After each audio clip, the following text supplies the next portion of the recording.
اعوذ باللہ من الشیطان الرجیم۔ میں پناہ مانگتا ہوں اللہ کی شیطان مردود سے۔ بسم اللہ الرحمن الرحیم۔ اللہ کے نام سے شروع جو نہایت مہربان بے حد رحم فرمانے والا۔ الحمد للہ الذی انزل على عبده الكتاب ولم يجعل له عوجا۔ سب خوبیاں اللہ ہی کے لیے ہیں جس نے اپنے خاص بندے محمد صلی اللہ علیہ وسلم پر کتاب اتاری اور اس میں کوئی کجی یعنی خرابی نہ رکھی۔ قیما لینذر بأسا شدیدا من لدنہ ويبشر المؤمنين الذين يعملون الصالحات أن لهم أجرا حسنا۔ عدل والی کتاب اتاری تاکہ وہ اس کے ذریعے اللہ کے سخت عذاب سے ڈرائیں اور نیک کام کرنے والے مومنوں کو یہ خوشخبری سنائیں کہ ان کے لیے بہترین ثواب یعنی جنت ہے، ماکثین فیہ ابدا، جس میں وہ ہمیشہ رہیں گے۔ وَيُنذِرَ الَّذِينَ قَالُوا اتَّخَذَ اللَّهُ وَلَدًا، اور ان کافروں کو ڈرائیں جو کہتے ہیں کہ اللہ نے اپنے لیے اولاد بنائی ہے۔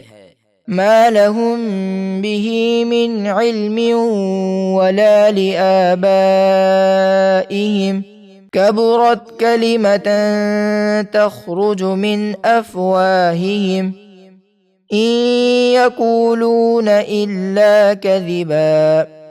اس بارے میں نہ انہیں کوئی علم ہے اور نہ ان کے باپ دادا کو، بہت بڑی کفر کی بات ہے جو ان کے منہ سے نکلتی ہے، وہ محض جھوٹ بک رہے ہیں۔ فَلَعَلَّكَ بَاخِعٌ نَفْسَكَ عَلَىٰ آثَارِهِمْ إِن لَّمْ يُؤْمِنُوا بِهَٰذَا الْحَدِيثِ أَسَفًا۔ اے حبیب، اگر وہ کافر اس قرآن پر ایمان نہ لائیں تو کیا آپ ان کے پیچھے غم سے اپنی جان دے دیں گے؟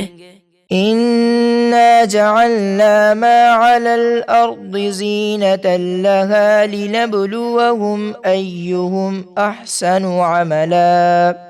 بے شک جو کچھ بہتے چشمے و سرسبز کھیتی وغیرہ زمین پر ہے، ہم نے اسے زمین کے لیے زینت بنایا تاکہ لوگوں کو آزمائیں کہ ان میں کون سب سے اچھے کام کرتا ہے۔ وَإِنَّا لَجَاعِلُونَ مَا عَلَيْهَا صَعِيدًا جُرُزًا، اور بے شک اس زمین پر جو کچھ ہے ایک دن ہم اسے فنا کر کے چٹیل میدان بنا دیں گے۔ أَمْ حَسِبْتَ أَنَّ أَصْحَابَ الْكَهْفِ وَالرَّقِيمِ كَانُوا مِنْ آيَاتِنَا عَجَبًا۔ اے حبیب، کیا آپ کو معلوم ہوا کہ غار اور جنگل کے کنارے والے ہماری ایک عجیب نشانی تھے؟ اذ اوى الفتية الى الكهف فقالوا ربنا آتنا من لدنك رحمة وهيئ لنا من امرنا رشدا۔